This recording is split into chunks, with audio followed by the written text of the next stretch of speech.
Positivos e positivas, positivamente no ar. Esse podcast que tem edificado tanto a minha vida e que cada vez que eu saio daqui, eu saio mais sedenta por Deus e vendo que, na verdade, eu não sei quase nada, amor. Tantas coisas maravilhosas, quantas coisas eu tenho para aprender de Deus. Eu e meu maridão aqui, hoje estamos recebendo uma pessoa muito especial e hoje a apresentação vai ficar por sua conta. Olha, é muito difícil ficar apresentando as pessoas, né? Porque no final das contas nós falamos quem elas são, aquilo que nós olhamos. Eu gostaria que você mesmo se apresentasse, Fábio, porque a maioria das vezes nós falamos títulos, quem as pessoas são. Eu gostaria que você, assim, se determinasse, falasse como você gostaria de ser conhecido, aquilo que fala de quem você é, então, Fabião. Então, bom, o pessoal sempre pergunta isso, né? Eu te chamo de quê, né? De pastor, de missionário. Eu falo assim, meu nome é Fábio, e meu nome é Fábio Coelho, e eu sou um missionário de Jesus. Eu sou alguém que estou envolvido com a obra de Deus. Somos uma família missional já há mais de 15 anos, envolvido com a missão, com a grande comissão. Eu nasci num berço cristão, num berço metodista. Minha mãe, muito admiradora de Susana Wesley, ensinava a Bíblia desde pequeno pra gente. E cresci nesse contexto, igreja histórica. E aí, no Rio de Janeiro, eu era adolescente, teve um despertamento por causa das comunidades, o movimento das comunidades muito forte na década de 90, que invadiu assim, as igrejas históricas, e eu fui despertado. Eu entendo assim que por uns 12, 13 anos eu tive um encontro com Jesus profundo. Assim. 12, 13 anos? E isso é muito importante, né? Porque geralmente as pessoas que nascem em lar cristão, elas vêm ouvindo falar de Deus ao longo da sua vida, mas o mais importante é que elas mesmas tenham um encontro com Deus e não baseiem a sua fé em relação ao que o outro te conta, né? Isso é muito importante porque, como desde pequeno eu fui influenciado a amar a Bíblia, amar Jesus e ouvir as histórias, escola dominical e tudo isso, mas eu precisei ter um encontro genuíno com Jesus. Porque uma coisa é você saber informações sobre Deus, outra coisa é você conhecer a Cristo. E um dia, com 12, 13 anos, eu tive um encontro real com a pessoa de Jesus, tive convicção de pecado, um temor profundo da pessoa de Deus, da santidade de Deus, da realidade que o Espírito era o Deus que habitava no meio do seu povo. E eu chorava, eu lembro, chorei muito. E assim, eu tô desde pequeno, né, na igreja, escola vivendo dominical. Aquilo. E assim, eu tenho 2 filhos, eu tenho um menino, Daniel, 17, e uma menina, Débora, de 15. E a gente sempre ora, né, que eles não apenas sigam os nossos passos, mas que eles tenham um profundo encontro com Cristo. É muito importante. E aí, nesse momento, adolescente, tive um encontro profundo. Naquela época, como eu disse, estava tendo no Rio de Janeiro um movimento muito forte das comunidades. E como foi? Você participava de cultos jovens ou você participava do culto dos adultos? Naquela época não tinha muita diferença não da igreja que eu participava. Era mais ou menos tudo misturado. A única coisa que separava mesmo era a escola dominical. Domingo de manhã separava os adolescentes, né? Jovens, adultos, mas os cultos geralmente eram tudo junto.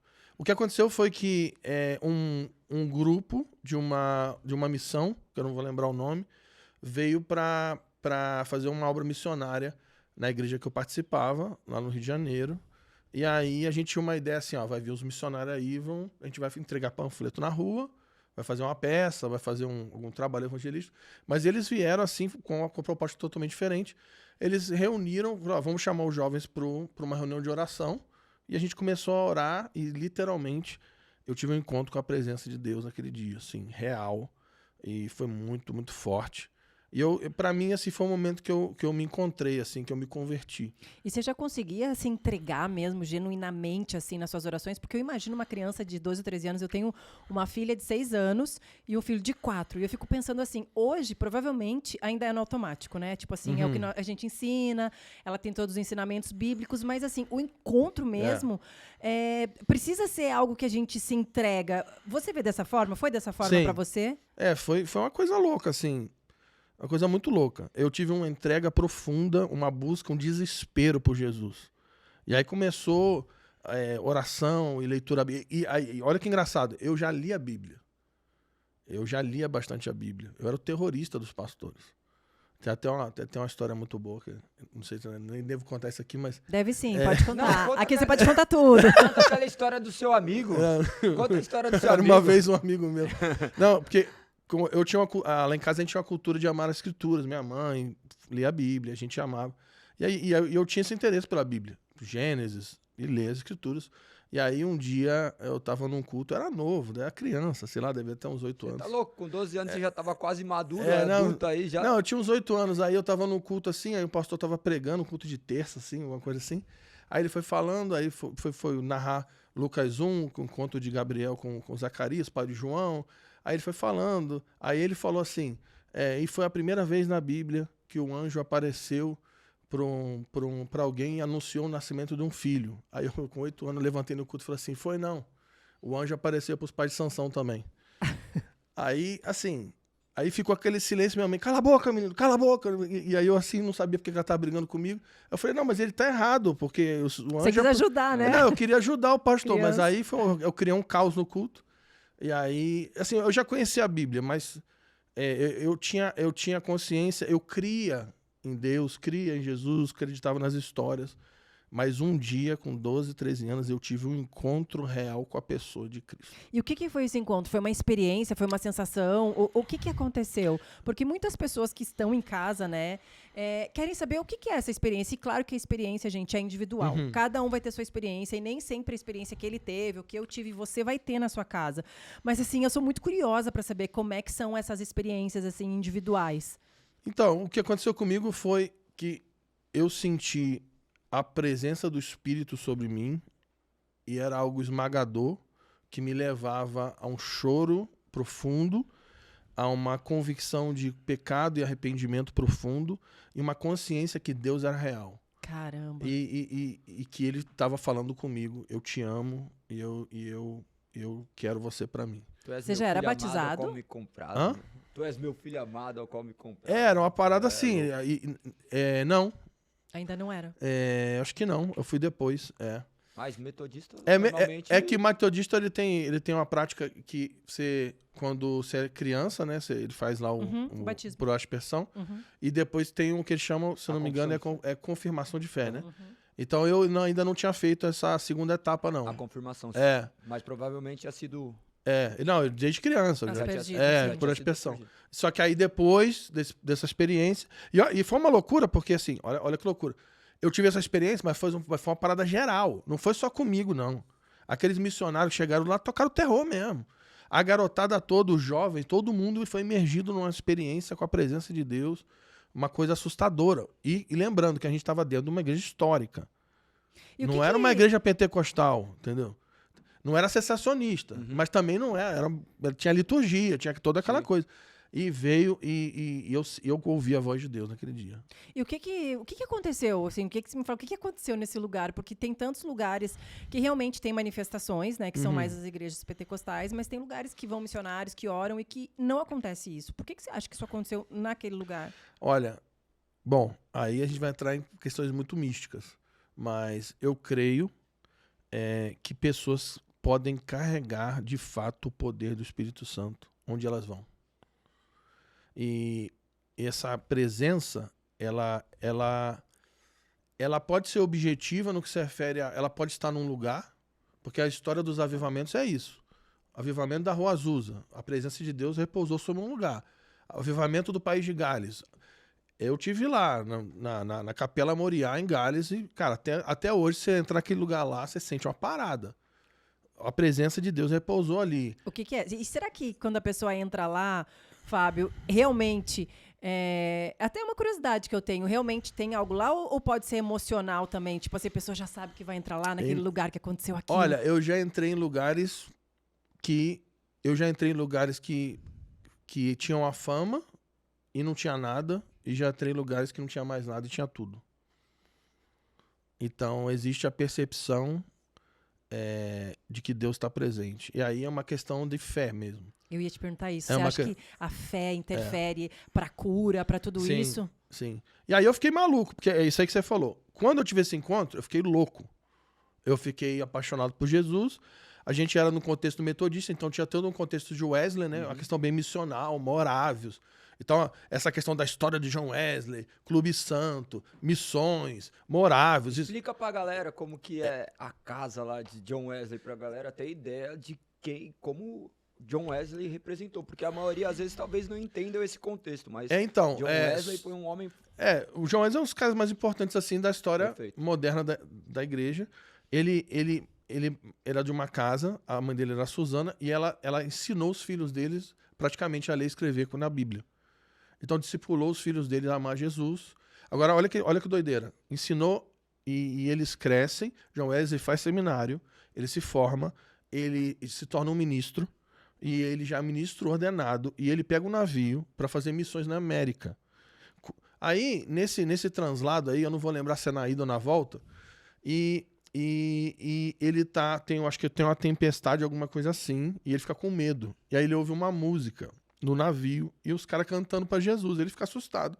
Ele fala, pô, a gente tá quase aqui, eu tô cheio de medo, esses caras estão cantando. E aí ele se encontra com os irmãos morávios. E aí, segundo ele, na biografia de Wesley, ele vai dizer que aquele foi o momento que, de fato, ele se converteu a Jesus. Agora, olha só, John Wesley, ele já era ministro ordenado. Caramba. Ele já era formado em teologia. Ele já era missionário. É a experiência que você tem. Exatamente. E ele teve uma experiência real com Jesus, com a sua presença, ouviu a sua voz e aquilo marcou ele loucamente. E a partir Como disso, Jesus é maravilhoso, né? ele ia para os lugares e ele dizia, né? Eu vou no... Por que as multidões te seguem? Ele fala, eu não faço nada. Eu vou para um lugar, eu me deixo queimar e as pessoas me vêm queimar. Então ele começava a pregar o evangelho de Jesus e literalmente a presença objetiva do Espírito Santo caía no lugar quando ele pregava o evangelho. E as pessoas eram atraídas por Deus. Porque John Wesley conheceu a Cristo. Mas não apenas conheceu a Cristo, mas ele carregava a glória de Cristo onde ele ia. Exatamente o que Maria faz, porque você lembra que Gabriel chega para Maria e fala, ó, você vai ficar grávida. Ela, tá, como é que é isso? Então, o Espírito Santo vai vir sobre você e vai gerar o Cristo dentro de você. E sabe aquele descendente de Davi lá? O Messias, que vai sentar no trono de Davi e governar o mundo? Então, vai ser seu filho. Aí ela, tá bom. E ela faz uma oração. E ela fala assim, eu sou sua serva, cumpra em mim a tua palavra. Aí, olha o que acontece. O Espírito vem sobre ela e gera o Cristo dentro dela. Aí ela pega, sai de casa, vai lá para casa de Isabel. Quando ela entra na casa de Isabel e saúda, Shalom, quando ela abre a boca, quando Isabel escuta a voz de Maria, o Espírito do Cristo que estava em Maria, batiza Isabel e ela é cheia do Espírito Santo. Por quê? Porque Maria não apenas teve um encontro com o Espírito, e o Espírito não apenas gerou o Cristo dentro dela, mas ela carregava a glória do Cristo onde ela ia. Quando ela entrou na casa de Zacarias, ela abençoou, ela só abriu a boca e abençoou a casa. Quando ela fez isso, o Espírito do Cristo que estava nela veio sobre a casa. Isabel começa a profetizar. O João Batista é cheio do Espírito no ventre, começa a pular aquela doideira toda. Sim. E por quê? Porque alguém teve fé. Mas, ô Fábio, por exemplo, essas pessoas que estão em casa, né? E que servem a Cristo e que nunca tiveram essas experiências. Como que elas podem enxergar isso? Tipo, elas, então, quer dizer que nunca tiveram esse relacionamento ou que o Espírito Santo não habita nelas por elas não ter, talvez, vamos dizer assim, entre aspas, essa experiência sobrenatural? E por que entre aspas, gente? Porque experiência sobrenatural você tem todos os dias quando você acorda, quando você respira. É muito daquilo que você crê, o relacionamento que você tem com Deus e quando você realmente enxerga as mãos de Deus em todos os detalhes da sua vida. Mas essas experiências, assim, que eu vou chamar aqui de... Não sei como que a gente pode chamar sobrenaturais. Místicas, né? Porque sobrenaturais, para mim, são todas experiências de Deus. Mas e essas pessoas que não tiveram essas experiências? Então, isso é bem complicado a gente julgar, porque é o que você falou, experiência é algo muito pessoal.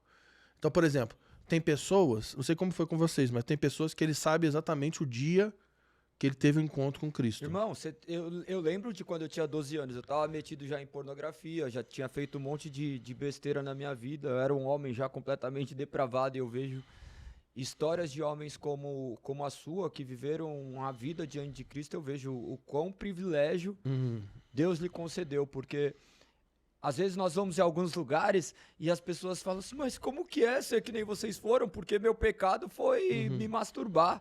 Meu pecado foi ver pornografia. E eu falo assim, eu não sei o que que é, eu gostaria às vezes de experimentar outras coisas. Então, fazendo esse contraponto, porque creio que muitas pessoas não tiveram essa oportunidade. Muitas pessoas não tiveram a oportunidade de crescer em lares cristãos. E essa experiência é muito bonito de escutar, porque nós não tivemos. Eu, 2015, eu fui alcançado por intermédio da palavra, a palavra me feriu e eu passei a enxergar aquilo que era obscuro aos meus olhos. Mas você lembra, você sabe exatamente o dia? Ou você tem essa consciência, assim? Ou foi um processo? O meu foi um processo. Sim. O meu foi um processo, porque eu consigo, olhando para trás, né? Aquela questão das nossas coxas de retalhos e virar o quadro e ver com clareza hoje, mas eu não... Só agora, algumas coisas foram sendo processadas e eu não conseguia. E eu vejo você falando assim, eu acho tão maravilhoso, porque nós vivemos uma vida completamente depravada, uma vida onde nós éramos nossos próprios deuses. Eu vivi o ateísmo, minha esposa teve as crenças dela, eu vivi espiritismo, vivi várias coisas. Mas como que você faz esse contraste? Porque a minha curiosidade é mais saber como enxergar esse cristianismo desde pequeno em contraste com o mundo, porque você foi separado, assim como outras pessoas que você acabou de citar, João Batista sendo separado desde o ventre, e como é isso? Porque de fato você foi separado, teve esse privilégio. Não, sim, o que você está falando é muito bom, mas a gente tem que pensar uma coisa, é tão perigoso uma pessoa que está imergida em algo explicitamente imoral, é perigoso, quanto alguém que está imergido numa religiosidade pseudo-espiritual. Sim. Então, existem uma 100 número de filhos de pastores. Muito. Que foram criados dentro da igreja, que quando eles cresceram, eles só estavam esperando oportunidade. Eles estavam esperando o momento para dar linha na pipa. Por quê? Porque eles estavam inseridos num ambiente de religioso, de culto, vai no culto, vai não sei aonde, vai na escola, mas ele nunca teve um encontro com Jesus. Aí fica a pergunta, o que é mais efetivo? Uma pessoa que teve uma vida totalmente imergida na lama do pecado e teve um encontro genuíno com Cristo, e ela foi totalmente purificada pelo sangue de Jesus e lavada pela água da sua palavra, ou alguém que está 40 anos na igreja, apenas assistindo o culto, participando de reunião, como se fosse um clube e nunca conheceu de fato a Jesus. Então, não tem jeito. Então, se você foi criado, quem está nos assistindo, você pode ter sido criado na igreja, você pode ir em todas as reuniões, tem um 100 número de pessoas que estão todos os domingos no culto, que nunca conheceram Jesus. E se Jesus voltar amanhã, eles vão para o inferno. Ô, Fábio, como ter essa experiência? Porque talvez a pessoa que está em casa pense assim, eu sou essa pessoa. Eu vou no culto há 40 anos e eu não tive uma experiência profunda com Jesus, mas eu quero, eu estou na igreja, eu busco. Por que algumas pessoas têm... Você acha que é falta de fé, falta de busca? O que difere essas pessoas? Aí tem duas questões. Uma, de fato, é o espírito que convence, é o espírito que te atrai. Então a Bíblia vai dizer que é o espírito que convence do pecado, da justiça e do juízo. A Bíblia vai dizer que a salvação é o dom de Deus. Não vem de nós, vem dele. Então é pela graça, não é pelas obras. Então não é pelo aquilo que eu faço. É uma ação da graça na minha vida que me conduz à salvação. Isso é um ponto. Mas também tem outro ponto, que a graça age em mim e eu preciso responder à ação da graça por meio da fé. E a verdade, vamos ser sinceros aqui... Que é a responsabilidade da busca. Então tem a ação da graça e tem a resposta do homem. Qual que é a resposta do homem? Fé. E o que é fé? Fé não é acreditar em Deus apenas. Fé é confiar em Deus. Ou seja, confiar... Eu sempre brinco que ter fé é pular de paraquedas. É você confiar muito numa mochila. Nossa, eu tenho fé, hein, gente?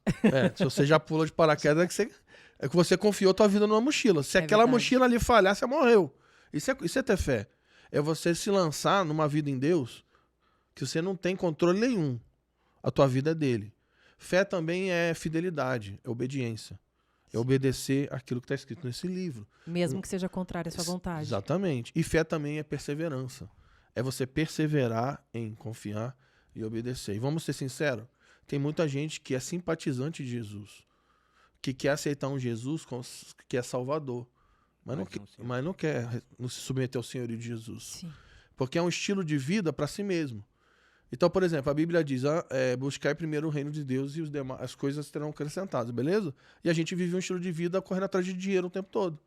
Então a gente tá dizendo que crê em Deus, mas a maneira como a gente vive não é uma resposta que confia em Deus, que tem fidelidade em Deus. Então, se a gente não tiver uma postura de fé, a gente não vai, de fato, alcançar essa ação da graça em nós. E o segundo ponto é, se eu tenho fé em Deus e a graça está agindo na minha vida, então a fé produz um fruto, que é arrependimento.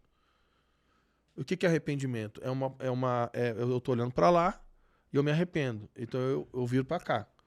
Então é uma conversão moral. Nunca mais volta a cometer. Eu vou fazer uma conversão moral e eu começo um processo de santificação. A maioria das pessoas não querem se converter. A maioria das pessoas não quer se arrepender. A maioria das pessoas não querem o Senhor. Elas não querem obedecer a Jesus. Elas só querem ir num clube chamado igreja, onde ninguém sabe nada da vida dela, ela não abre a vida dela, ela não confessa pecados, ela não abre a dificuldade, ninguém sabe o que passa. Ela se encontra com a pessoa no domingo, aperta a mão, assiste, toma ceia e vai embora. E Jesus chama isso de geração de Noé. E não quer renunciar, porque na verdade que a vida com Cristo ela é uma renúncia, porque não é o que a gente quer. A gente pode achar qualquer coisa, mas a verdade é que está lá escrita e Deus sabe por que ele colocou aquilo. Talvez a gente não entenda, né? E a maioria das pessoas que são novas na fé ou que estão se convertendo agora questionam, não, isso eu acredito, mas isso eu não acredito. Eu já fui essa pessoa lá atrás quando eu estava me convertendo. Antes de me converter, vamos dizer assim, quando eu ia à igreja, eu olhava e falava assim, não, isso aqui é legal, mas isso aqui eu não acredito na Bíblia. Só que se você acreditar em Jesus, você tem que acreditar na Bíblia inteira e você vai ter que renunciar. E muitas vezes você não entende por quê, mas Deus entende por que você tem que renunciar. E você tem que confiar e acreditar que lá na frente você vai entender por que Deus escreveu isso. A conta fecha, né? A conta fecha. É uma questão... Deus vai te atrair e você vai ter que responder com fé. E tem um outro ponto, que aí... E compreendendo que a fé é um dom de Deus, como seria essa resposta? Então, a fé é o dom de Deus, então Deus libera o seu poder para me salvar. Então tem a soberania de Deus e a responsabilidade do homem. Perfeito. Então, qual que é a então não dá para você tirar uma coisa e não dá para tirar outra. Exato. Então tem a soberania de Deus, é Deus que salva.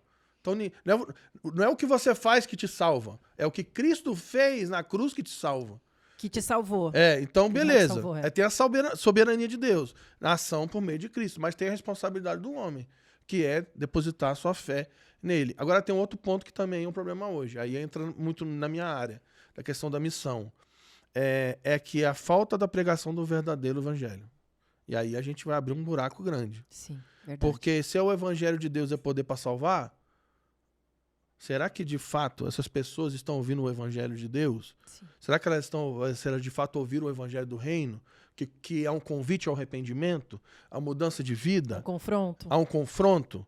O evangelho que fala da salvação e da redenção, mas também fala da ira de Deus. A graça e a verdade. Né? Porque imagina, o evangelho ele fala da salvação, da redenção, mas também fala da ira de Deus. Então aquele que submete ao evangelho é aquele que recebe a redenção, mas aquele que rejeita é aquele que vai experimentar a ira de Deus. E quando as pessoas falam, Deus é amor. Deus é amor. Do mesmo jeito quando eu falo pro meu filho, olha, não coloca a mão na tomada porque você vai levar um choque. Que eu tô repreendendo ele. Tô dando esse exemplo, né? Que é um exemplo bobo, mas é isso mesmo. Eu tô repreendendo ele por amor. E o que as pessoas não entendem hoje é que a repreensão de Deus, né?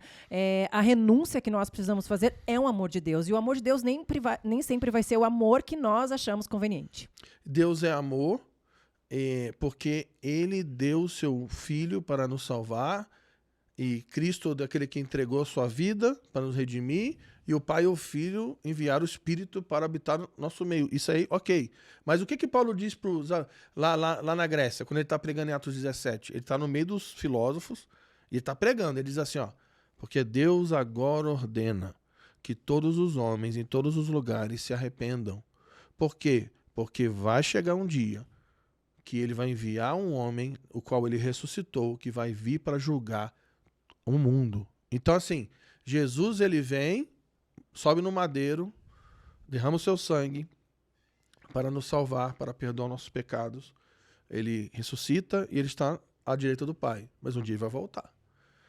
E agora, Jesus vai voltar Se preparem. para julgar o mundo. Então, Jesus vai voltar com um manto sujo de sangue. E o manto sujo de sangue não é o sangue dele, é o sangue dos inimigos de Deus. Isaías 63. Quem é aquele que vem de Edom com as suas vestes sujas de sangue? Aquele que esmaga a cabeça dos seus inimigos. Então, o sangue, pensa, o mesmo Deus que encarnou e derramou seu sangue na cruz para nos redimir, é o mesmo Deus que vai voltar e vai derramar o sangue dos inimigos de Deus. Tu imagina o que é a volta de Jesus. Mas é essa deturpação do evangelho, né? Porque se perguntarmos para a grande maioria, falar assim, o inferno pertence a quem? Qual você acha que seria a maior resposta? Geralmente o pessoal fala que é do diabo, Eles né? vão associar o inferno a isso, porque não conseguem enxergar dessa forma. E isso é o processo, né? O processo experiencial que o verdadeira experiência provém do conhecimento das escrituras para que nossos olhos sejam abertos, né?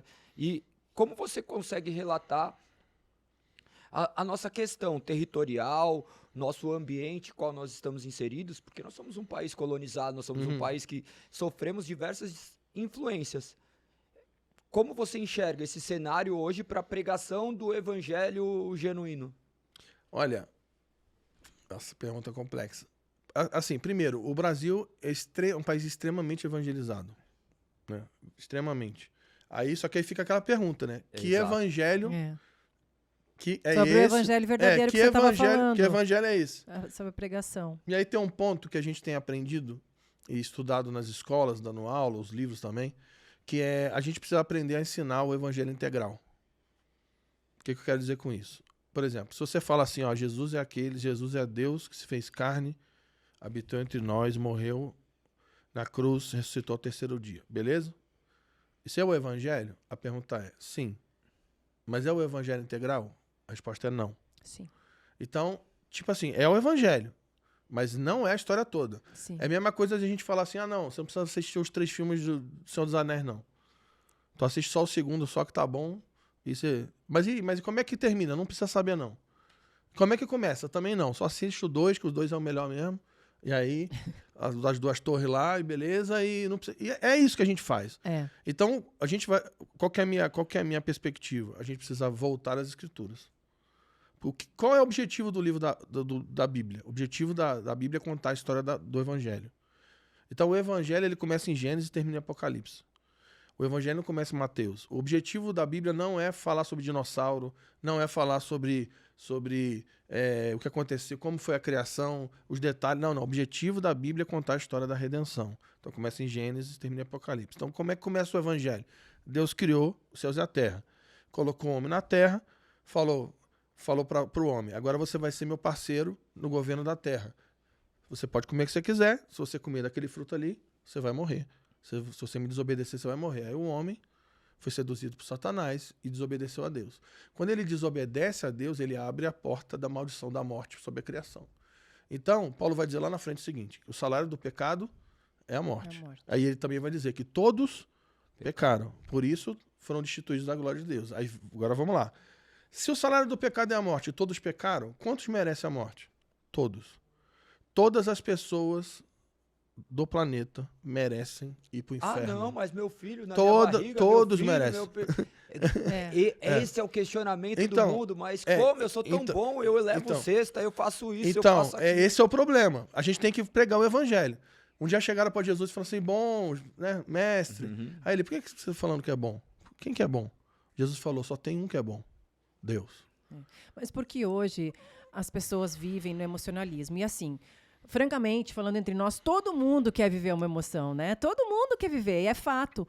Mas até onde, Fábio, a gente pode discernir o que é emoção e o que é vontade de Deus, né? Porque muitas vezes a gente chega e fala assim, eu fui no culto e Deus falou no meu coração. Eu fui no culto e Deus falou comigo. Até que ponto realmente é Deus ou é emocionalismo? Bom, essa pergunta é muito boa. Mas para responder isso aí, deixa eu concluir o que eu estava falando. Para aí eu vou chegar aí, porque a tua pergunta é muito boa. Porque o que acontece? Eu estava falando sobre o evangelho. Então o pecado abriu a porta da morte, todos pecaram, todos merecem a morte. Então todo mundo agora merece o inferno, porque todo mundo pecou. Paulo diz isso. Só que aí Deus tem um plano da redenção. Então, a partir de Gênesis, ele começa a mostrar a promessa. Então, ele fala, ó, vai vir o descendente da mulher aí, que vai esmagar a cabeça da serpente. Vai vir o descendente de Abraão, que vai abençoar todas as famílias da terra. O descendente de Davi, que vai sentar no trono e governar. Aí Daniel fala sobre o filho do homem, que vai receber o governo das nações. Isaías fala sobre o servo sofredor. Moisés fala sobre o profeta semelhante a Moisés. Todas essas promessas estão falando de um Cristo, o Messias, que viria. Então, Deus se faz carne e habita entre os homens. Então, ele sobe o madeiro. Para quê? Porque pensa, o pecado original que abriu a porta da morte foi numa árvore. O primeiro Adão abriu a porta da morte numa árvore. Como que o último Adão, Cristo, fechou a porta da morte numa árvore? Então ele subiu na cruz. Como que o primeiro Adão trouxe a maldição da morte para o mundo, desobedecendo a Deus no jardim? Como que o último Adão, Cristo, trouxe redenção, obedecendo até a morte? Então Cristo, ele é o último Adão, ou seja, ele vem para redimir o erro do primeiro Adão, ele sobe no madeiro e todo aquele que agora se submete ao senhorio de Jesus recebe salvação. Aí vem a pergunta, salvação de quê? Se todos nós merecemos o inferno, e se Deus mandasse todo mundo para o inferno agora, seria justo? Então, Jesus vem nos salvar de quê? Do diabo? Não. Jesus vem nos salvar da ira de Deus. Então, todo aquele que não submeter ao senhorio de Jesus vai ser esmagado pela ira de Deus no tempo do fim. Aí entra a tua pergunta. Então, Cristo, todo esse plano do Evangelho foi construído por Deus na história e se tornou esse livro, Bíblia. Então, essa é a palavra de Deus, essa é a profecia mais segura, Pedro vai dizer. Então, como é que eu sei se o que eu estou sentindo é minhas emoções ou Deus? E ainda pode ter um terceiro ponto. Como é que eu sei se uma manifestação é as emoções de alguém, é o Espírito de Deus ou é um demônio? Nossa, boa. Essa é ótima, porque geralmente quando a gente vai na igreja e a pessoa tá lá rolando, tanto pode ser... Você já pode ter visto isso na manifestação em outros lugares, e é fato, né, amor? E como é fato. Não, isso é fato. Você vai ver coisas estranhas, muito estranhas na Bíblia. Pessoas caindo sob o poder de Deus. Você vai ver Paulo, por exemplo, Paulo tá no caminho de Damasco e puf, ele cai. Sim. Então, você vai ver, por exemplo, em alguma reunião, a pessoa cai chorando e no Espírito Santo, convicção de pecado, alguém chora no chão, isso vai acontecer. Eu já vi uma pessoa assoprar, assoprou, a outra caiu naquele mesmo tempo, e eu falei, Jesus, o que está acontecendo aqui? Eu já vi também. E aí, eu nunca vivi isso. E aí eu já me perguntei, eu lembro que quando eu estava numa reunião, e ele estava fazendo isso, né? O pastor que estava lá, ele era americano e ele assoprava as pessoas e as pessoas caíam. E eu ainda não era convertida. E eu pensava assim, nossa, que fingimento. Imagina que a pessoa vai soprar e vai cair. E aí eu estava num cantinho, assim. E aí, Fábio, ele virou assim e apontou para mim, falou em inglês, e tinha uma pessoa traduzindo, falou, você não está acreditando em nada do que está acontecendo aqui. E eu não estava acreditando mesmo. Eu fiquei toda vermelha com vergonha e eu não sabia o que estava acontecendo ali realmente. E isso nunca aconteceu comigo, de alguém me assoprar e eu cair. Você trabalha assim bastante nessa área, né, de batalha espiritual e tal. O que você me fala sobre isso? Então, aí entramos em veredas complexas.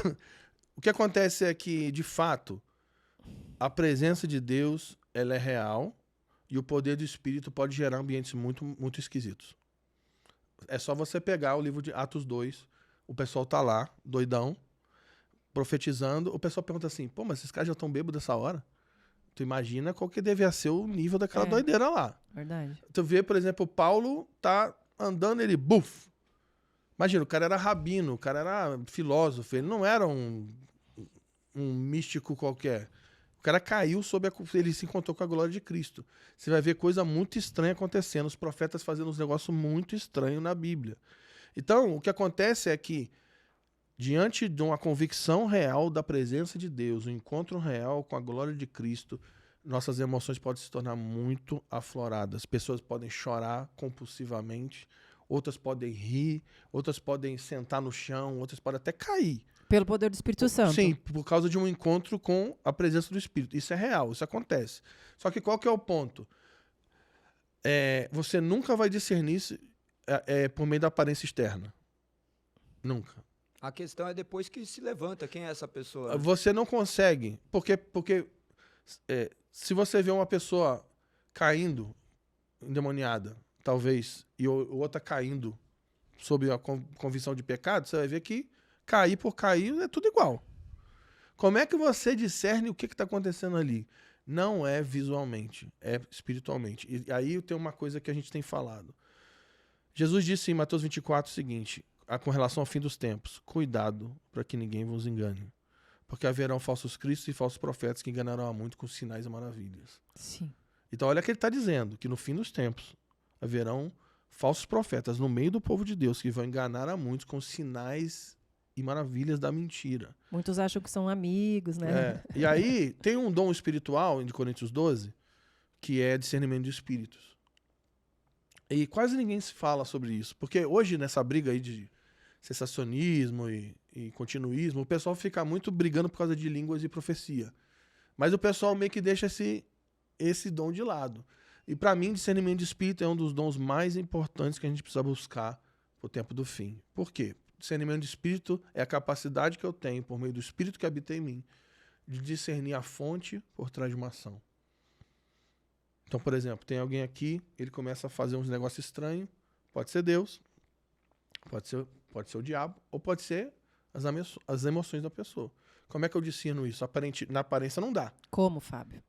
Então, por meio de um testemunho interior do Espírito. O Espírito que habita em mim vai dar um testemunho no meu interior e eu vou saber se aquilo ali é de Deus, emoção ou do diabo. Foi o que Paulo fez com a jovem adivinhadora, em Atos 16. Eles estavam lá e a menina... Olha o que a menina falava. Escutem esses homens de Deus.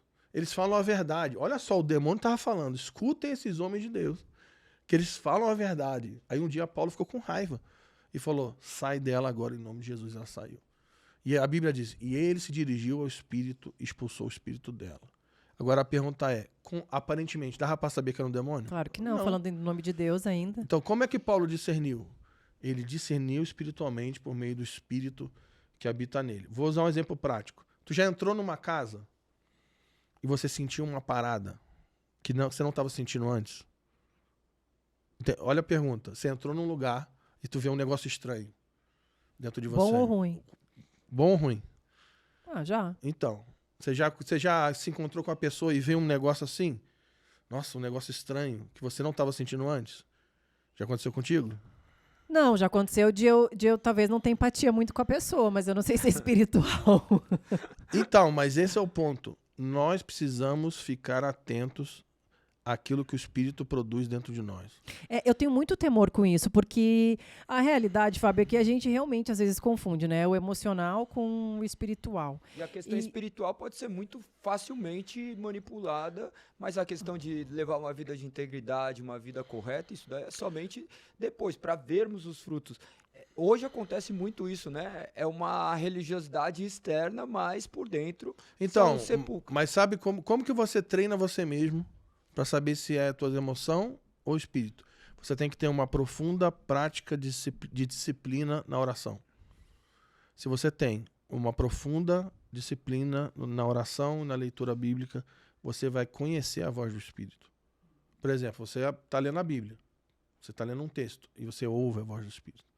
O Espírito fala com você. O Espírito te dirige a pensamentos. O Espírito te dirige a impressões. Isso vai acontecer, isso vai crescer. Então você vai perceber. Você vai aprender a discernir quando é o Espírito e quando é você. E aí você sabe. Porque tem hora que você está com raiva de alguém mesmo. Tem hora que você não quer saber da pessoa. Mas tem hora que você vai discernir a voz do Espírito dentro de você.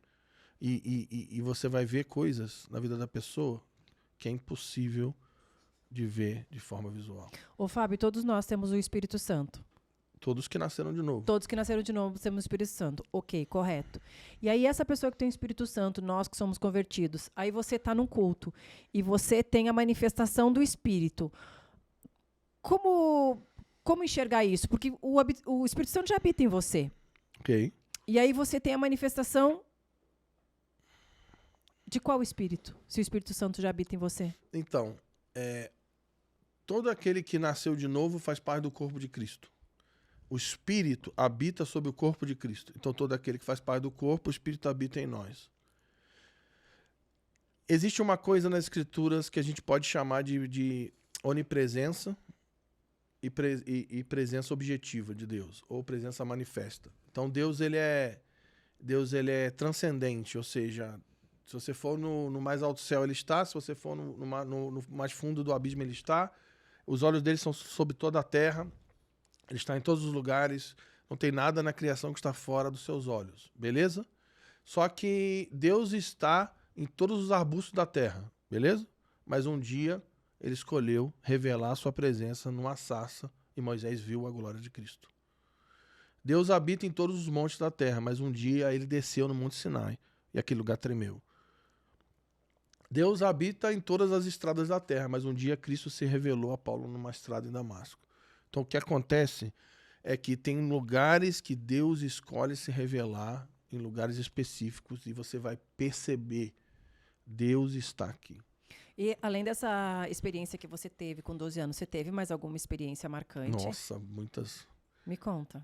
Quero saber as experiências. Ai. Vamos lá. Deixa eu pensar. Você já andou em pecado há algum tempo? Pecado? Fez alguma A coisa gente anda assim? todo dia. Não, mas algum pecado assim que você vê muito no mundo. Se tipo desviou, assim, no alguém, caso. Desviou, como... O que acontece? Com 12, 13 anos eu tive esse encontro e na adolescência, até os 19, você fica naquela luta. É uma luta, né? Você fica Ai, naquela meu Deus, luta. é. Então, existe uma busca pela santificação e aquela luta contra o pecado, Contra a carne, contra né? as pressões interiores e exteriores. Foi muito complicado para mim, não foi fácil, porque de novo eu falo, não tem muita diferença se você vem de berço crente ou não, nessa hora. Os hormônios são iguais. Nessa hora você é carne, você tem carne, meu amigo, e a carne luta contra o espírito e é isso. O que faz a diferença é essa convicção na busca pela santificação, pelo crescimento da sua espiritualidade, isso aí que fez, mas foi duro. Mas assim, o que aconteceu foi que eu casei com 23 anos e a gente começou a se envolver com a missão e muitas coisas estranhas já aconteceram. Você já viu muitos milagres? Já vi muitos milagres. Teve uma coisa sobre cura, né? Uma vez, eu era casado já, devia ter uns 25 anos e eu estudava muita escritura e eu tinha uma convicção que os sinais vão seguir aqueles que creem. Aí eu ficava nessa. Então, qual que era a minha ideia? A minha ideia é que eu precisava crer brutalmente e no dia que eu tivesse muita força para crer, aí os sinais iam acontecer. Então eu tinha isso na cabeça. Só Seu que mérito, né? E era um equívoco, porque eu achava que não, um dia eu vou chegar num nível de fé tão grande que aí Deus vai fazer os sinais. Então, na minha cabeça dependia mais do meu esforço do que do poder de Deus. E aí um dia eu li o texto que diz o seguinte, ó, ide por todo mundo, prega o evangelho, faça discípulos, e aí os sinais vão seguir o que creem. E Deus faz o resto. Então o texto não começa com os sinais seguirão os que creem, o texto começa com ide. Então você vai e você começa a pregar. Então assim, nesse meio, eu vi muitas pessoas sendo curadas, pessoas curadas de visão, de um olho, já vi pessoas sendo curadas que traumatismo craniano, que não sentiam gosto e a pessoa voltou a sentir gosto. Isso por oração através de você? Sim.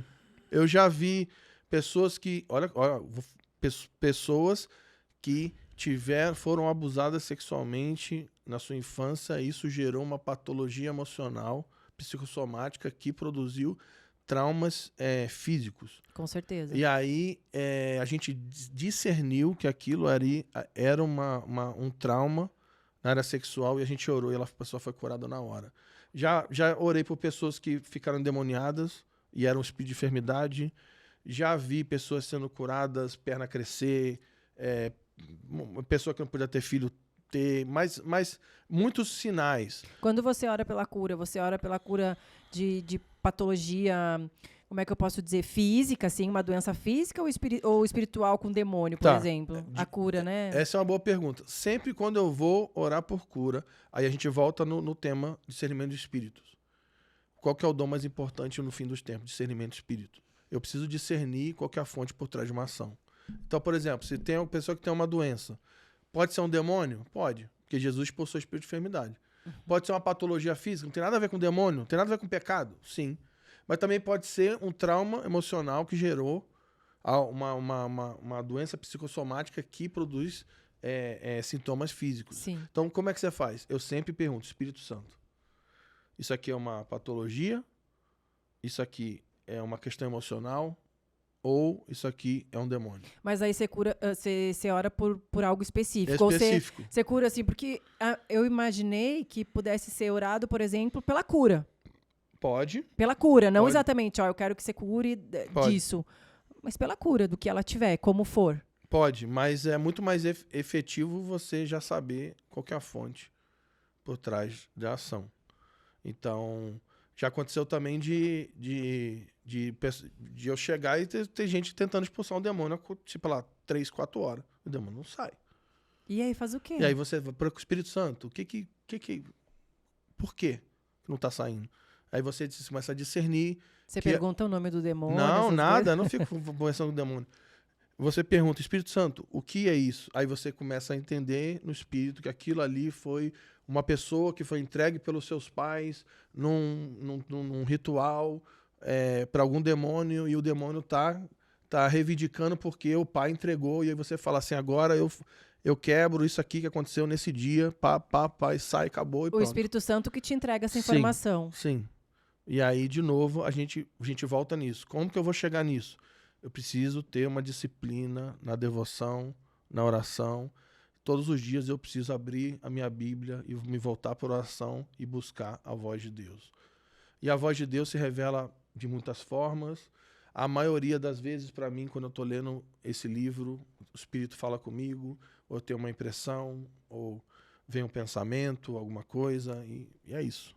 Eu preciso desenvolver esse relacionamento com a voz de Deus, conhecendo a Deus. Eu falo muito mais, assim, na verdade, em Deus do que do diabo em si, sabe? Mas como você vê isso, assim, por exemplo, você acha que... Porque a gente sabe que Deus é soberano sobre todas as coisas, que o diabo, né, ele tem o poder, mas que Deus tem o poder muito maior do que ele. Como você acha que o demônio tem influência na vida das pessoas? Tá. Efésios capítulo 2, a partir do versículo 1, diz o seguinte, que o Deus desse século opera sobre os filhos da desobediência. Então, como que Adão abriu a porta para o diabo agir na terra, desobedecendo a Deus no jardim? Então, o que sustenta Satanás, o poder de Satanás na terra hoje é a desobediência. Então, os homens continuam desobedecendo a Deus. Fazendo coisa errada, viu, gente? O que você sabe que, na verdade, não é para você fazer, mas você faz. E isso vai abrir a porta para a operação de Satanás e o seu império. E é o que mais acontece. Só que aí tem uma pegadinha que acontece hoje. Vocês, não sei se vocês são dessa época, acho que não, mas eu tô ficando velho. Tenho 22 anos. Então, tu tem 22 anos? Sério? Em cada perna. É cada perna. Você viu? Ele já olhou e falou assim, tá vendo? Se eu acho que eu tenho 22, Não, hoje tá em dia bom, eu tenho. eu Hoje eu achei 22. Não, eu falei, esse cara é bom mesmo. 40 anos. A gente faz parte de uma época, na década de 90 era muito assim. Começava a música e começava a cair um monte de demônio no culto. Cair demônio, aqui com aquela confusão. Isso dentro de uma igreja metodista ou você já tinha mudado? Geral, não, metodista, batista, pentecostal, assembleia, tudo quanto era igreja. Porque tem algumas igrejas que não aparece demônio, Então, nessas igrejas que são mais quietas. E eu vou chegar aí. Naquela época, os demônios caíam o tempo todo. Aí o que acontecia naquela época? Os demônios caíam, o pessoal meio que parava o culto para expulsar os demônios. Aí chegou uma hora que, imagina, toda vez que cai um demônio, tiver que parar o culto para expulsar um demônio, aí alguém que eu não sei quem foi, inventou a tal da salinha dos capetas. Que era uma salinha que quando caiu um demônio, os diáconos levavam Não é igual aquelas de balada que tinha. E quem não. tinha coragem de entrar Meu nas tinha salinhas dos salinhas de capeta. balada, mano, que os caras que estavam tumultuando iam pra salinha. É mais ou menos isso aí. Tinha os caras que fingiam também. Aí era ministrado dessa forma aí, mas isso é outro assunto. E aí levava pra salinha. Aí o demônio caía e levava pra salinha. O demônio caía e levava pra Calma, que salinha. tá muito interessante. Vou comer mais uma balinha, que eu tô toda hora comendo as balinhas. Você já comeu quase toda, Já quer tá uma quase balinha? acabando. Eu vou na balinha. Essas balinhas aqui são multivitamínicos, então tem para vários tipos de situações. Melatonina, não vou te dar melatonina não, porque daqui a pouco você tá aí quase dormindo. Cúrcuma, que é anti-inflamatório. Eu vou te dar um kit no final, você vai adorar aí, ó. essas balinhas. Não vou falar que vou te dar uma de cabelo, daí eu não sei, daí você vai falar assim, olha, tá achando que tá faltando cabelo. Não, mas tá aqui tá. Tá faltando, É, tá faltando? tá. Ah, então pode tomar. Tem um então. que é maravilhoso pro cabelo. O pessoal acha que isso aqui porque eu sou calvinista reformado, mas não é não, porque tá faltando cabelo. Mas olha o que é legal. Hoje é muito difícil, né, as pessoas acreditarem em projetos que professam a fé cristã. E no caso, hoje nós temos empresas apoiando já, entendendo que se trata do reino, o que nós estamos Corpo, fazendo. alma e espírito, né? Então, Precisamos isso- ser cuidados por completo. Isso é bem interessante. Mas volta aí agora pra salinha. É muito porque bom mesmo. Mas é bom, mano. Eu gostei mesmo. É bom, né? É bom. Traz um pote das outras, porque essa aqui já tá Ó, no nosso limite, por favor, Marcelo. Manda embrulhar pra mim que eu gostei das balinhas. Não, aqui a gente cuida de tudo. É parte material e imaterial. Então, a parte material a gente cuida aqui. Eu dou treino de luta, de Muay Thai. Então, no final das Corpo, alma e contas, espírito, é a gente já completo. cuida de tudo. Meu Deus, o cara vende um Muay Thai. Você era bom pra salinha dos capetas. É lutador, Você é. era bom, porque Ele podia ser lá do Não. Ministério da Salinha, né? naquela época tava bombando o jiu-jitsu, os irmãos do jiu-jitsu ia tudo junto. Algum deles saíam mesmo no soco, assim, Pô, de brigar. Não, chegar a brigar não, mas segurar, meu amigo. Segurar Mas pesado. nunca nenhum deu um soco pra ver se o capeta saía. Não, soco eu nunca presenciei não, mas um mata-leãozinho de leve já vi já. Uns Já- apertõezinhos assim. Não. daí- De já viu? apagar a pessoa? Não, chegou a apagar não, mas deu uma Mas segurada. e essa questão? Ó, uma vez eu vi uma criança, devia ter uns 7 anos. Uns 7, 8 anos. Uma criança. 5 homens não seguraram. Nossa, uma Uma criança. criança endemoniada. Daí chega a mãe, menino, daí volta. Ela, não, meu filho é bom. Aí não é não. Teu filho não é bom, não. Meu Deus. Ninguém é bom. Só Deus é Ô, bom. Fábio, você acha que se desse um mata-leão na pessoa e ela desmaiasse... Não e desmaia? quando Se ela tiver for- endemoniado, Você acha que não desmaia de nada. jeito nenhum? Mas Ai, gente, essa questão, ó. eu não tenho essa lógico, né? curiosidade, não quero ver, não Nós precisa aparecer, tá somos- tudo bem.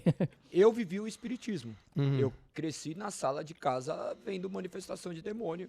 E como que se explica essa questão dentro do espiritismo, do que chamamos de mesa branca, de qualquer coisa. Assim, mas eles mesmos expulsando os próprios espíritos. Como entra essas questões dentro da nossa cosmovisão cristã? Como que você consegue explicar essas situações?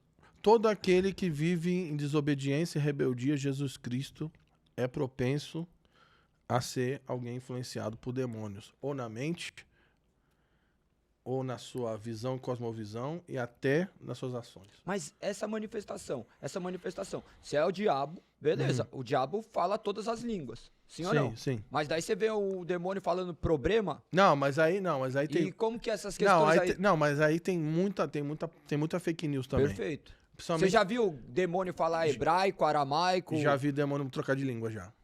Já vi. Porque daí É. aí a parada já é diferente, Já né? vi, Fala já vi. grego, fala Ó, fala alemão, porque daí chega, eu sou isso.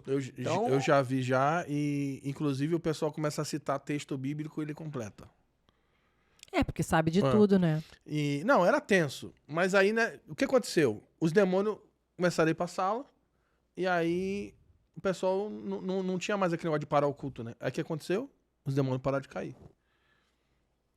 Hoje não cai mais demônio toda hora. Não cai. Não. Tem igreja que você vai que não cai demônio não, nenhum. muito difícil ver um demônio. Os últimos demônios que eu expulsei, todos eles, ele não falou nada. Por que você acha que eles não estão caindo? Não, mas você vê um cara. Ô, é igual aquelas pegadinhas. Chega um cara, manifesta o demônio. Na hora que vai, sai demônio e dá um tapa na orelha, você acha que o outro vai manifestar? Não, teve. Não, Tava mas, salinha não, ali. e tinha muito fake news também. Muita fake. Mas tem muito demônio. Os demônios estão no mesmo lugar. Só que eles estão quietos. Porque a maneira que Satanás está operando hoje é mais aqui. Os demônios são os demônios de. Sim, É mais aqui. a nossa maior guerra é mental. Exatamente. Mas aqui, porque ele não quer fazer escândalo. Lógico. Ele já sabe que se ele fazer um escândalo, porque se ele se mostra, ele já perdeu. Principalmente nessa nossa geração, né? Que tudo nos influencia, internet, aqui, comparação, ó. insegurança, É aqui. ansiedade, depressão, tudo. A luta é aqui. Eu costumo olhar muito pra Pedro, né? A parte de mim, Satanás. Não, mas calma aí.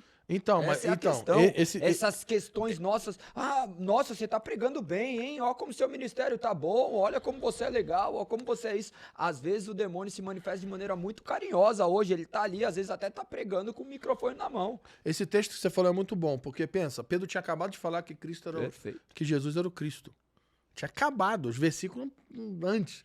Tu és o Cristo, filho de Deus vivo. Muito bom, Pedro. Mas isso aí que você falou não vem de você, não. Porque foi o pai que te revelou. Tipo assim, tu não tem capacidade de falar isso. Aí passa uns versículos, Jesus fala assim, então, vou morrer. Aí, não, ninguém vai morrer, não.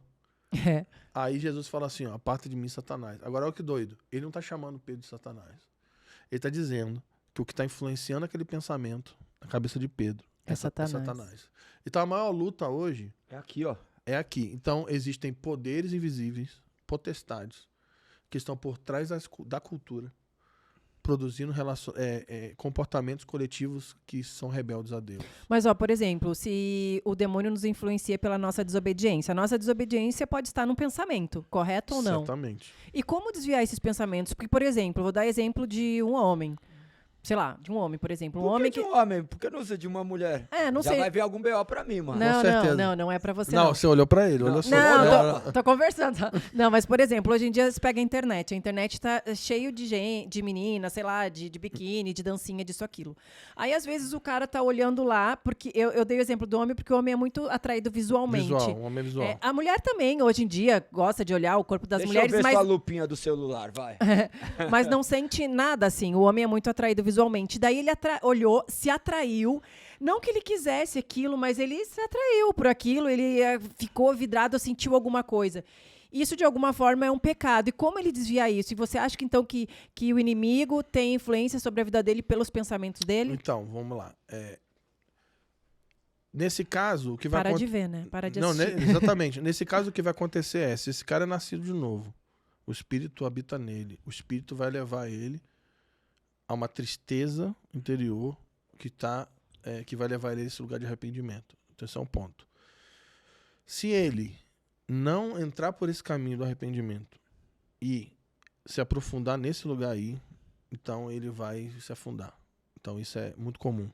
E as pessoas também estão espiritualizando tudo. Por exemplo, você a pessoa está vindo para cá, ou foi para algum lugar, furou o pneu do carro. O inimigo. Não, isso aí é... Né? Isso aí, Então, não, assim... Isso aí é... Tem um discernimento, gente, pelo Não, amor de Deus. Mas uma coisa é fato. Todo aquele que tem a prática da pornografia tem comunhão com Satanás. Fato. Ele está vivendo em comunhão com Satanás. Isso aí é fato. E a prática da pornografia seria o quê? A pessoa entrar em site pornográfico, essas coisas? Isso aí. Grupo de WhatsApp, falar Tudo- com amigos sobre... Tudo que envolve isso aí, WhatsApp, vídeo e por aí vai. E é impressionante a quantidade de pessoas dentro da igreja que são escravos da pornografia. E observa Sim. que ele falou pessoas. Ele não está se referindo a homem especificamente. Sim, homem e mulher. Porque homem e mulher, isso daí é o mal do século, né? A mulher também, mas o homem é mais visual realmente. Aonde que a mulher se enrola? Vou te dizer aonde. Sabe onde que a gente tem maiores problemas da mulher? Não é nem na pornografia. Tem também. Por exemplo, a mulher casada com um homem, brigou com um homem. Aí o homem não conversa com ela, não ouve ela. Aí ela tem um amigo do trabalho, que é amigo dela. Um ex. Ou um ex, e aí, olha, eu tô mal. E aí você começa a conversar com um homem no trabalho. Por quê? Porque a mulher é mais sentimental. Vai falar, meu marido não me ouve em casa e o fulano é tão legal comigo. Isso aí. É aí. Eu mereço esse amor, não do meu marido em casa. É aí que começa. Então, até o meio de Satanás de lidar com o homem e a mulher, ele é diferente. É Satanás, gente. Afasta-se deste com certeza. lugar. Sai agora, sai correndo. E ele sabe como atrai cada um. Então, é o exemplo de Davi, né? de Davi. Ele não estava onde deveria estar, daí ele viu Batseba, foi atraído pelos seus olhos, e a partir do momento, o Billy Graham falava, né, que o primeiro olhar ainda pode ser acidental, o segundo já não é mais. Não, e a comparação também, né? Porque às vezes tá com o seu marido ou com a sua esposa, aí você tá mal lá no seu relacionamento, você começa a lembrar, nossa, mas o meu ex ou a minha ex não fazia desse jeito, era diferente. Nossa, eu era tão feliz com aquela pessoa, eu já ouvi isso de um amigo nosso, né? Eu era tão feliz com aquela mulher maravilhosa e agora eu tô vivendo isso. Por quê? Satanás. Tu sabe que, vou falar um negócio pesado aqui, mas tu sabe que o que deveria sustentar os casamentos não é nenhum amor entre os cônjuges, é um amor com Deus. Com certeza. Mas isso não é pesado porque a realidade Mas você entende, a palavra, você é entende o que isso eu tô mesmo. falando? Sim. Porque, cara, vamos ser sinceros, você é casado, você vai brigar, você vai ter crise, você vai ter um monte de coisa na jornada. Você vai ter problemas, mas o que nos une no meio da treta, no meio da crise, no meio da briga? É Deus. Mano. É porque eu amo a Deus, então eu preservo o meu amor com a minha esposa. Amor. Jesus, eu te amo. Então, sério, isso é real, porque o que vai acontecer no fim dos tempos? Cara, O amor de muitos a será. verdade é essa. Que quem não tiver Cristo, Mas o a que- tendência E vai aí ser... todo dia você sabe que você tem que consertar aquilo que tá A errado. tendência é que todo mundo vai trair todo mundo, cara. Quem Meu não tem Deus. Cristo. Tá repreendido, é. Quem não tem quem Cristo, não tem Cristo. é verdade. Quem não tem Cristo. tem caminhado por Quem esse não tiver meio. o Espírito Já de está Deus assim, né? e não tiver Cristo... Gente, eu já trabalhei em empresa, eu já trabalhei em escritório. Você sabe, Não precisa nem ir para Cê- empresa e não, escritório. cê- Na Vamos própria colocar- igreja, vamos né? colocar você dentro de sabe, igreja. não, você sabe como é que É, o nosso funciona. ambiente. O ambiente, É. a cosmovisão do mundo, as pessoas, elas não são presas ao amor do próximo. A pessoa está atrás de amar a si mesmo. É. A pessoa está atrás do prazer, De alguém que tá te atrás do satisfaça. dinheiro, Se eu não tá tô atrás do bem, bem-estar. se eu tô descontente, se eu não tô feliz em casa, quer saber por que eu vou viver essa vida? Vou largar e vou Olha, viver outra Olha coisa? o que nós temos É isso por que tem hábito em acontecido. casa. Sempre na frente dos nossos filhos. E a gente viver isso acima de tudo, né? Falar que a pessoa que nós mais amamos, eu falo que a pessoa que eu mais amo é minha esposa, e ela, por vezes, também fala a mesma coisa, que a pessoa que mais ama. Daí as pessoas falam assim, mas como que você ama sua esposa mais do que seu filho, do que sua mãe? Não é, porque é a pessoa que mais vai precisar do meu amor. Eu falo pra minha esposa me amar quando eu menos mereço, porque é quando eu mais vou precisar desse amor. Tô tentando, amor, mas você é meio relutante. E à medida que nós trabalhamos isso conscientemente, inconscientemente, quando acontecer alguma coisa, eu falo assim, agora é essa hora de eu derramar esse amor. Nós estamos perdendo as batalhas justamente por isso, porque o mundo tem nos seduzido. Nós tínhamos falado aqui há pouco tempo antes acerca de como o mundo tem sido educado. Nossas fontes de referência não são mais podcasts cristãos. Nós estamos nos alimentando do manjar dos deuses com D minúsculo. E falando assim, nossa, que legal, isso daqui eu vou colocar, mas são sofismas, né? São mentiras transvestidas de verdade e estão destruindo nossos lares. Daí tem que chegar, a pessoa sofrer, ser destruída, pisada, amassada, para depois falar assim, nossa, mas estava escrito, eu não vi. Como que você tem se relacionado com isso? Porque você está no campo missionário. Você todos os dias lidar com casos de pastores que... Não, a treta é a mesma. Dentro da igreja, no escritório, na rua. O pessoal fala assim, mas o ambiente da música é hostil. A faculdade é hostil. Tá, mas aonde que não é hostil? Aonde que não O hospital, vai trabalhar no hospital é hostil. Tu vai trabalhar no escritório de uma empresa é hostil. Tu vai pra uma faculdade é hostil. Qualquer lugar é hostil, gente. O mundo é hostil. O que é batalha espiritual? É viver submetido a Cristo nesse mundo hostil que é o mundo. A batalha não é um momento que você vive na sua vida, não. A batalha é o dia a dia de um crente. Todos os dias, desde Gênesis 3, nós estamos em batalha contra Satanás, o seu império, um sistema do mundo que tem uma cosmovisão ante Deus. E como a gente não vê ele, Fábio, é difícil muitas vezes até a pessoa discernir o que é, porque a gente não enxerga ele. Então, mas não, crente enxerga, porque vê no logo da Coca-Cola, vê na Barbie, vê em tudo. Crente começa a querer ver o diabo em tudo e não esquece, encontra nela mesma. A gente essa não foi consegue boa. olhar. Na Barbie é maneiro. Satanás na Barbie, no Rei Leão. Mas qual que é o antídoto? É voltar o primeiro mandamento para o primeiro lugar. Então, ama a Deus acima de todas as coisas e o próximo a si mesmo. Então, o que vai sustentar o meu amor com a minha esposa, no meu casamento, é quão profundo eu amo a Deus e estou desenvolvendo esse amor. É uma busca incessante e desesperada por conhecer a Deus e continuar conhecendo, em poder contemplar a beleza de Cristo todos os dias da minha vida por meio desse livro, por meio da oração. E quanto mais eu busco a Ele, mais o meu amor por Ele cresce. E aí, a partir desse lugar, o meu amor pelas pessoas que estão ao meu redor cresce. Então, não é um esforço psiquiátrico, psicológico, apenas para a gente salvar um casamento. Nós estamos falando de uma ação do Espírito em nossas casas, o poder de Deus sustentando a nossa família, o nosso amor. Mano. Porque senão se torna egocentrismo, né? Se eu tô acima do meu marido tá acima de mim, ele não tá... É quando a gente coloca Deus realmente à frente de todas as coisas, tudo muda, quando a gente começa a olhar para o Senhor.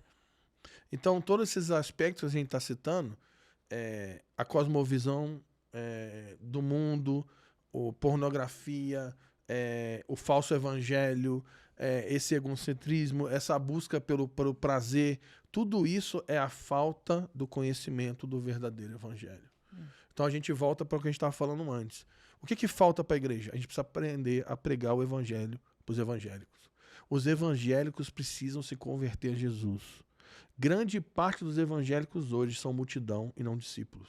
Lembra que Jesus ele ministrava as multidões, curava multidões, multiplicava pão para as multidões, mas ele falava em parábolas e a multidão não entendia nada que ele falava.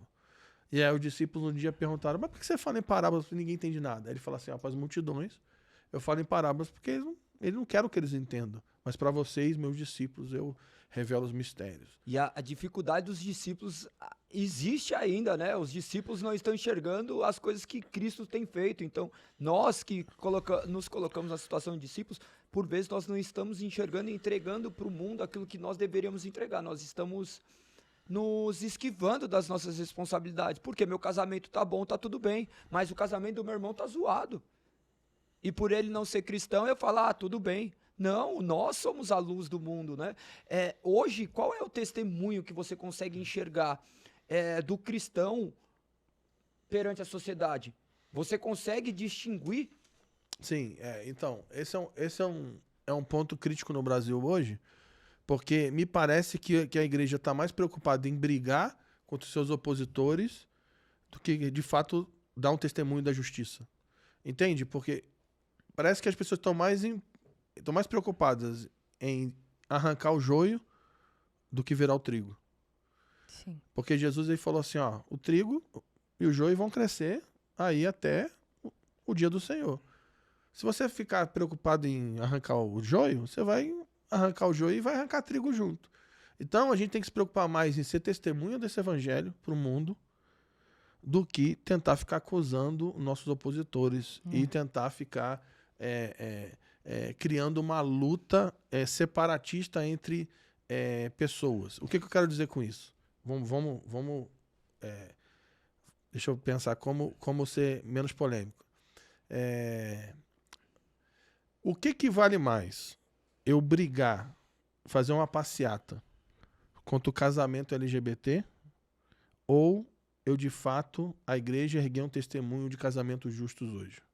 Sim, concordo. Porque de que adianta a gente querer brigar com casamento LGBT se dentro da igreja os casamentos estão afundando, o cara tá enfiado na pornografia, a mulher só briga e fica conversando fala mal dele para todo mundo, os filhos não estão sendo inseridos nessa realidade do evangelho, ou seja, a família é toda zoada, mas porque ele vai todo domingo no culto, ele acha que ele pode ligar uma metralhadora giratória e bater em todo mundo. Eu não estou falando que a gente vai negociar o evangelho. Não estou dizendo que a gente vai suavizar as coisas. Estou dizendo o seguinte, que como que a gente vai denunciar o falso? Vivendo o verdadeiro, não tem dúvida. Levantando o testemunho do verdadeiro.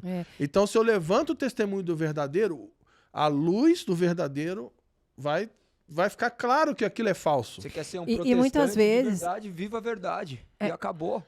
Eu vejo também que muitas vezes a gente tem acesso às pessoas, né? E claro que quem transforma é Deus, mas a partir do momento que elas se sentem pertencentes, todas as pessoas querem se sentir pertencentes de alguma forma. E elas precisam ser amadas. Independente da forma como você fala, você faz com que elas se sintam excluídas. Então a gente que tem que ter sabedoria para saber como a gente vai chegar nessas pessoas e pregar o evangelho, como a gente vai falar de Jesus, se vai ser através da palavra, se vai ser através das nossas atitudes, daquilo que a gente vive.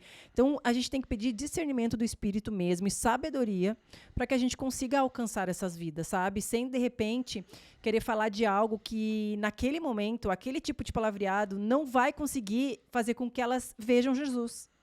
Na verdade, a gente tem que... a minha visão nós precisamos ter uma clareza de como testemunhar esse evangelho do amor. Sim. E a pessoa, ela vai ser capturada pela realidade do amor de Deus. Ela vai ser atraída por Deus. Então não tem a ver com nossos esforços pessoais, não tem a ver com a nossa militância, não tem a ver com as nossas estratégias.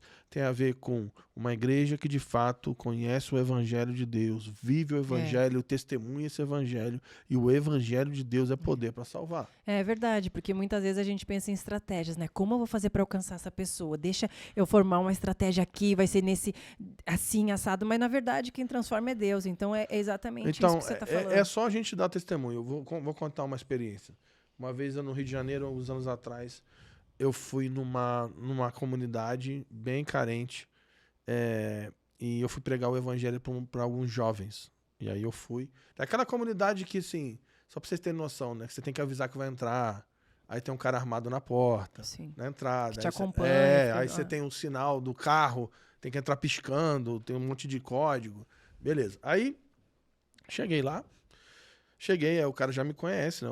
Os traficantes lá, pastor, não sei o que e tal, beleza. O missionário chegou, aí eu cheguei, tá numa casa lá, vários jovens, e devia ter uns 30 jovens numa sala, não cabia quase um na cabeça do outro. E aí eu comecei a pregar o evangelho. Eu falei sobre o evangelho de Jesus, sobre a história da redenção, sobre a cruz. Falei sobre o pecado, a morte, o arrependimento e o convite da cruz, que é o convite à redenção por meio de Jesus. E aí, de repente, a única coisa que eu fiz foi expor o evangelho. Só isso. Criação, queda, redenção, só isso. Consumação. Isso é o evangelho. E Jesus está voltando para trazer todas as coisas em ordem. Ponto. Levantou uma jovem desesperada. E ela toda nervosa, agitada. E ela saiu correndo do lugar. O que eu pensei na hora? Eu falei, essa moça está endemoniada. Aí eu levantei, não sabia o que direito. Aí ela correu, foi para outro lugar. E eu fiquei, gente, para onde essa moça foi? E aí todo mundo assim, meio assustado.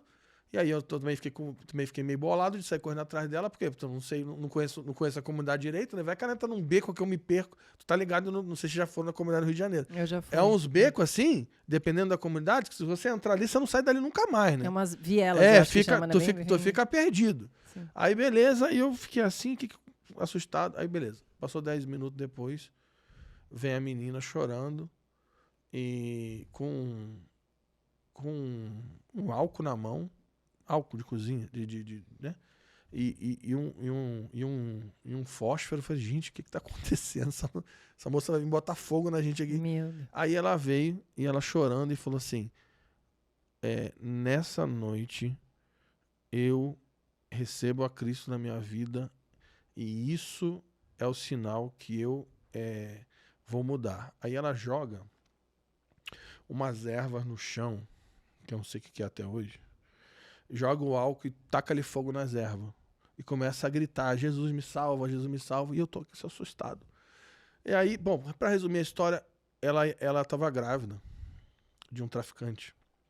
E ela ia tirar. E ela ia, naquela noite, ela ia usar aquelas ervas lá pra abortar. Meu Deus. E aí ela ouviu o evangelho e queimou o negócio e recebeu Jesus. Por que eu tô contando isso? Porque a única coisa que precisou... Cara, eu não conhecia a história dela, eu não sabia de nada. A única coisa que precisou... Não era alguém que ia lá botar o dedo na cara dela e falar todos os erros da vida dela, todos os equívocos, por que ela se meteu com o traficante, por que não sei o quê, por que ela ficou grávida. A única coisa que precisou foi alguém entrar pregar o evangelho no lugar onde ela estava, num lugar extremamente hostil, abrir a boca e pregar o evangelho de Jesus. E o evangelho de Jesus é poder para salvar. Spurgeon diz que o evangelho é como um leão numa jaula. A única coisa que você tem que fazer é abrir a jaula, solta e ele vai fazer o estrago. Então eu acho que isso falta. Realmente é o poder de Deus mesmo, porque na verdade a gente quer buscar, né? Se eu seguir a Jesus, qual a minha recompensa? Hoje é o que a maioria das pessoas pensam, né? Se eu virar crente, se eu virar evangélico, se eu me converter, o que eu vou ganhar com isso? Só que quando a gente pensa isso, é pura carnalidade, né? É pura carnalidade, assim, qual é a recompensa que eu vou ganhar? Quando, na verdade, quando é o Espírito Santo, você não pensa nada sobre isso, que eu vou ganhar. Você simplesmente pensa que o amor dele já nos basta. Eu me lembro que quando eu me converti, eu vim do mundo de televisão também, e eu não queria mais nada. Eu não queria mais ser famosa, eu não queria mais nada. Eu não pensava no que Deus ia me dar em relação a dinheiro, a fama. Não, muito pelo contrário, eu já não queria mais nada daquilo. Eu simplesmente queria viver com os ensinamentos de Cristo. E eu creio que essa é a forma mais genuína assim que Deus nos toca, sabe? Quando a gente não pensa na recompensa daquilo que Deus vai me dar. Se eu for para a igreja, será que Deus vai melhorar minha vida financeira? Será que Deus vai me dar um marido? Será que eu vou arrumar isso, aquilo? Na verdade, Deus quer saber do seu coração. Quando você está entregue, as outras coisas vão acontecendo conforme a vontade dele, sem que a gente crie expectativa nos nossos sonhos. Apesar de nós termos desejo, nós não podemos fazer essa barganha com Deus, né? Olha, eu vou jejuar, mas você tem que me dar tal coisa. Então, isso que você falou é tão profundo, porque essa realidade, porque é uma das coisas que eu tenho pensado muito, que é a idolatria evangélica. Porque, pensa, o que é um idólatra? O idólatra não é alguém que sacrifica para um Deus porque ele ama o Deus. Ele sempre é alguém que sacrifica para o Deus porque ele quer algo em troca. Então, por exemplo, se o cara quer uma boa colheita, o que ele fazia? Um pagão. Se queria uma colheita, ele sacrificava para o Deus da colheita. Mas ele não fazia isso porque ele amava o Deus da colheita. Na verdade, o que ele queria era a colheita. Era a colheita. Então, ele amava a si mesmo. Então, exatamente. O amor a si mesmo. Ele tá se movendo em direção a um Deus por causa daquilo que ele quer. Então, na verdade, o Deus dele é ele. Então, quando um pagão quer ter um filho, o que ele fazia? Sacrificava para o Deus da fertilidade. Então, o que alguns evangélicos fazem hoje? Os evangélicos estão praticando idolatria evangélica. Eles estão indo nos cultos, buscando benefício próprio. Inclusive até oferta, né? A pessoa oferta achando que Deus vai te dar em dobro. E eu vejo a oferta como realmente você ser grato, assim, uma gratificação. A mesma coisa que você encontrar, por exemplo, um mendigo sentado na rua e aí você dá um pão para ele ou dá um dinheiro, você não espera aquilo de volta. Você realmente deu porque você já entendeu que você precisa ajudar aquilo, que você precisa fazer parte daquela obra, dessas coisas assim. Então, quando você oferta na igreja, é isso, sabe? Não é esperar em troca, vou ofertar porque eu tenho certeza que lá na frente Deus vai me prosperar. Quando você realmente entende aquilo que você está fazendo, sem esperar nada em troca, porque aquilo lá é algo que está no seu coração para você ajudar ao reino de Deus. Então, aí fica a pergunta, né? Será que nós estamos participando das nossas comunidades de fé apenas como consumidores? Mark Dever. Ou se nós de fato somos servos, né? Sacerdotes. Consumidores e provedores. Essa tem sido a diferença. Essa questão que você aborda, galera, aqui, tem um livro que nós ganhamos, Derramarei o Meu Espírito, Edificando Comunidades Proféticas para o Tempo do Fim, do Fábio Coelho. Como que você consegue fazer uma associação dessa questão de comunidades proféticas, fazendo a ligação da profecia bíblica, daquilo que iria acontecer, do que tem acontecido? Porque creio que, pela leitura que eu tenho do seu ministério, seja isso, né? Como as profecias estão se cumprindo. Isso. Ele não vem aqui falar, tá, do seu CPF, RG, não costuma falar isso, não. Não.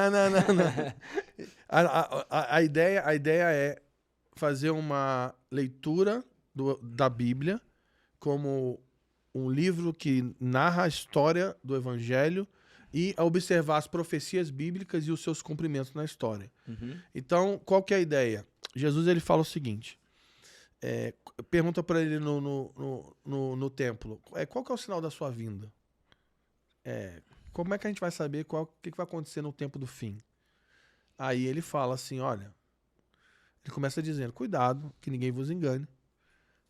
Vão vir falsos cristos e vão enganar a muitos. E ele fala assim, vão ter terremotos, vão ter o amor guerra, o amor vai se esfriar. E ele fala assim, isso, mas ainda não é o fim. Aí ele continua falando, né?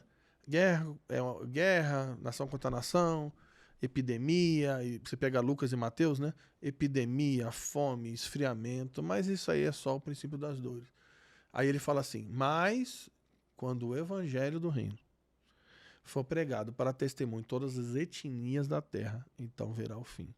Então, o que define o fim dessa era? O que define A pregação do evangelho. o que define a volta de Jesus para colocar esse mundo em ordem? É o testemunho do evangelho de Jesus Cristo a todas as etnias da terra. Isso já aconteceu? Não. Segundo eu tenho um amigo da Iris, né, o Michael Barroco, ele é estudioso, segundo os estudos das bases missionárias aí, os missiólogos, tem pelo menos mais de 2.000 etnias no planeta que nunca ouviram Falta muito. o evangelho. Tem etnia dentro do Brasil, dentro da Amazônia, que nunca ouviu o evangelho do reino. Então, esse livro fala sobre a responsabilidade profética da igreja, que é o quê? Carregar o testemunho de Jesus Cristo, porque Apocalipse 19 vai dizer que o espírito da profecia é o testemunho de Jesus. Então, qual que é a nossa missão profética? É testemunhar a Jesus em todos os lugares. E aí, esse livro ele vai fazendo uma análise das profecias bíblicas que falam sobre o tempo do fim. E uma delas é Joel 2:28, que fala o seguinte, que antes do grande e terrível dia do Senhor, porque essa expressão dia do Senhor em toda a Escritura está falando do Messias assentando no trono de Davi. Antes do dia do Senhor, o Espírito vai ser derramado em todas as nações, em todas as idades, ou seja, anciãos, jovens e crianças serão cheios, todas as classes sociais, então até os servos serão cheios.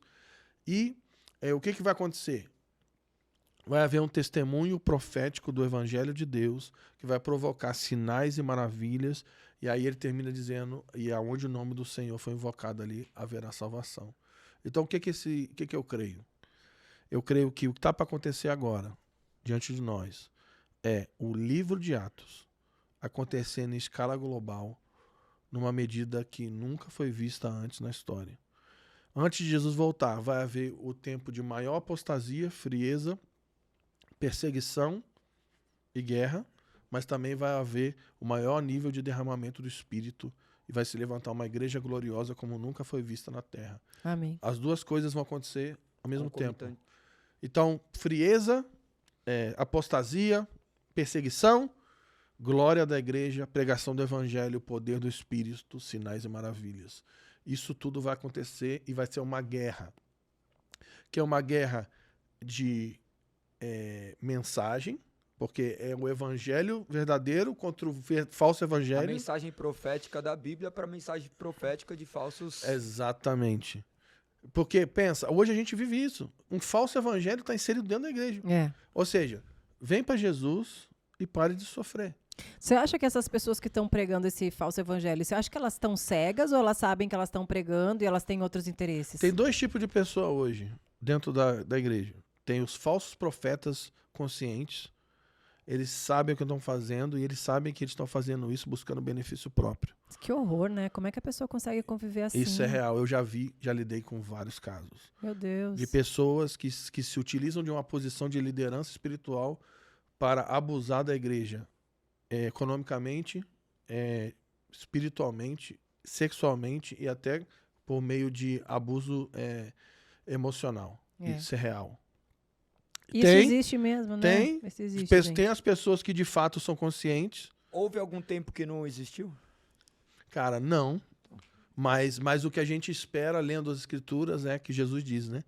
Que essa quantidade de falsos cristos e falsos profetas vai crescer muito no tempo da volta de Jesus. E lembrando que isso aí são falsos irmãos que estão inseridos dentro da igreja. Não é bruxo, não, gente. Então, por exemplo... Exato. As pessoas estão olhando para a E representatividade. não é bruxo, não. Não é feiticeiro, não. É falso irmão. É gente que Jesus chama em Mateus 7. Eles são lobos revestidos de ovelhas. Aí, por exemplo, Fábio, o pastor que prega, que já edificou a vida de tanta gente, traiu a esposa. Sim. Por exemplo, qual que é a sua visão disso? Ele está endemoniado? Tá. Ou ele tem um distúrbio emocional? Essa é uma boa pergunta. O que acontece? Essa é uma boa pergunta. Vamos lá. A gente tem que separar duas coisas. Uma é adultério, é uma coisa. E outra é, o cara está se utilizando da posição dele de pastor para seduzir pessoas sexualmente. Que não seria adultério. Não, você entendeu a diferença? Vou repetir. Uma coisa é o seguinte, o cara é casado e o cara caiu no adultério. A gente vai separar o cara, vai lidar com o cara, vai tratar o casamento dele. Primeira coisa, tira o cara do ministério. Esse negócio de o cara traiu a mulher e no outro domingo ele tá pregando de novo, do mês que vem ele voltou, isso aí é falso evangelho. Isso aí não é igreja, isso aí não é Bíblia. O cara que não governa bem a sua casa não pode governar a igreja, tá escrito. Então se o cara acabou de trair a mulher, como é que o cara do mês que vem voltou a pregar? Sim. Então isso aí não dá. Então a gente tira o cara e vai... O que a gente vai fazer agora? Não se preocupa com o ministério. Nós vamos trabalhar para cuidar da família dele, restaurar o casamento dele, ele como indivíduo, e a gente vai trabalhar isso nele. Isso é um ponto. O cara caiu em adultério. Adultério é uma coisa terrível. É horrível. Mas isso é um pecado que precisa ser tratado. Outra coisa é um líder na igreja que é um predador. É um cara que está se utilizando da sua posição espiritual para seduzir mulheres sexualmente. Ele está endemoniado, esse cara? Esse cara é um falso irmão, o lugar dele é um inferno e certamente ele está endemoniado. Sim. É, porque uma pessoa que está na palavra e não é só todo homem, dia não. pregando... Não é só homem, não. Tem mulher também.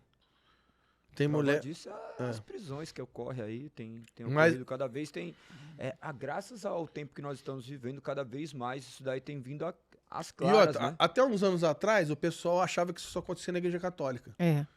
Que era um sacerdote que se utilizava da sua posição para seduzir pessoas sexualmente. Tem vários casos provados, tem documentados, isso aconteceu muito. Tem pedofilia, né? Tem filme, mas isso acontece na igreja evangélica todo dia na igreja brasileira. Ai, que horror, né? Que absurdo. E principalmente igreja a gente que não custa tem acreditar, acesso. né? Mas é uma realidade. Só que a maioria dos casos são abafados, ninguém sabe. Sim.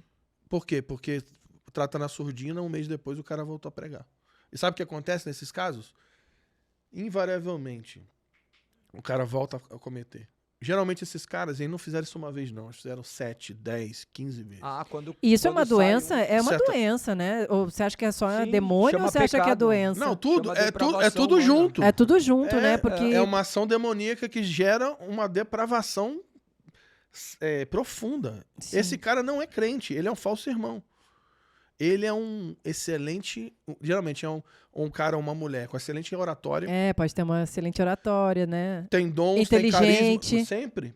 Ó, o Apocalipse vai dizer 2 figuras que fazem isso. Jezabel e Balaão. Doutrina de Jezabel e doutrina de Balaão. Sempre vai produzir o quê? Idolatria e imoralidade sexual. Idolatria é idolatria pro eu. Imoralidade sexual é um falso evangelho da falsa graça.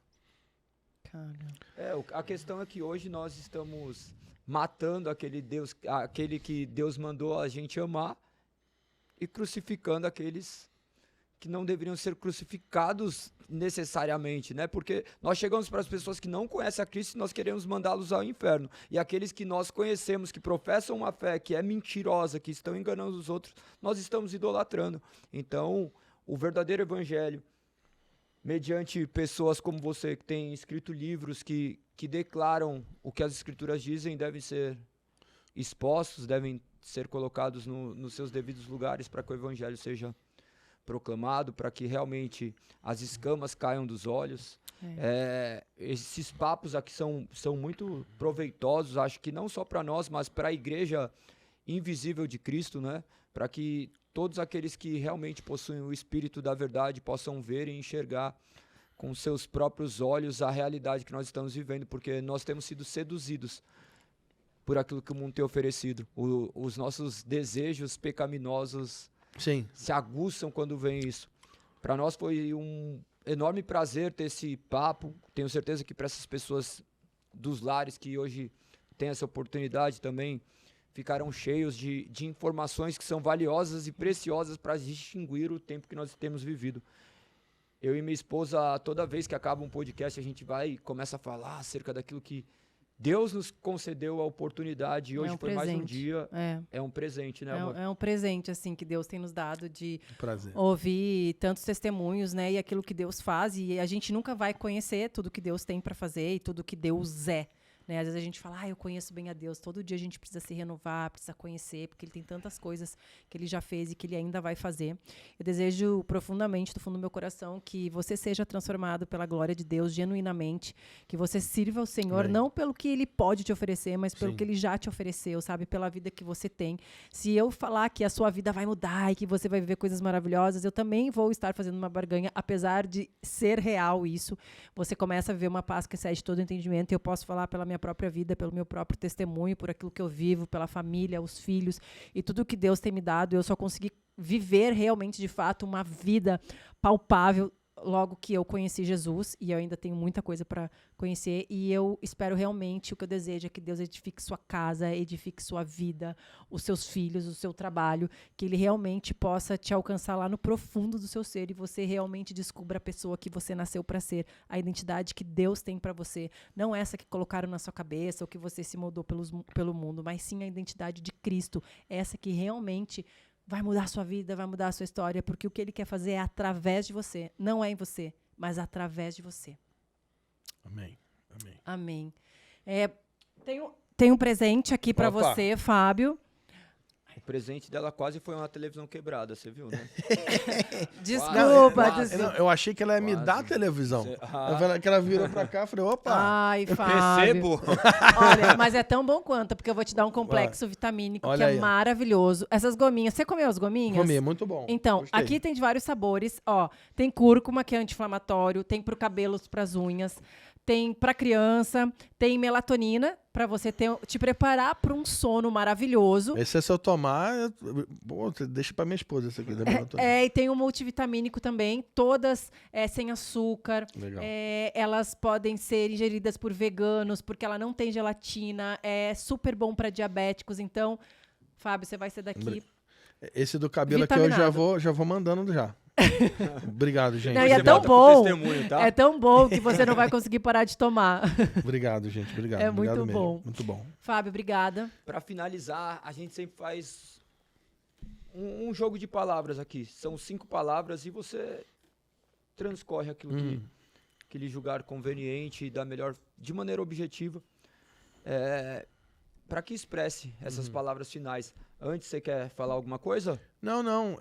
Só quero dizer que se tem alguém que está nos assistindo, que está passando por momentos complexos, longe da presença de Jesus, eu quero dizer que Cristo é aquele Cristo é Deus que se fez carne. Cristo é aquele que desceu do céu para habitar no meio dos homens. Cristo é aquele que subiu no madeiro, subiu à cruz e derramou seu sangue e morreu em nosso lugar, ou seja, nós éramos merecedores da morte, mas ele subiu na cruz e absorveu a ira de Deus, e ele pagou o preço da morte, e o seu sangue abriu um caminho de volta para a presença de Deus. Então, se você está longe de Jesus, está ouvindo minha voz agora, eu quero te fazer um convite para que você entregue a sua vida para Jesus, confie em Jesus, se arrependa do seu pecado e seja transformado pelo poder do Espírito Santo. Amém. Amém. Amém. Então é isso. Creio que Palavras. essa palavra vai fazer com que você possa trazer mais uma mensagem que esses corações estão aí, que precisam escutar. A primeira palavra é Escritura. Escritura, para mim, é a luz que ilumina a jornada escura. Graça. Graça é a vida. Fé. Fé é confiar e obedecer diariamente. Cristo. Meu Salvador e o motivo da minha existência. Deus. Meu Pai e aquele que me impulsiona a viver uma vida em triunfo. Amém. Amém, amém. Amém. Vamos terminar com uma oração? Amém. Por favor, Fábio, Vamos ora pelas pessoas que estão assistindo. Pai, nós te agradecemos por esse papo, por essa conversa, por esse projeto.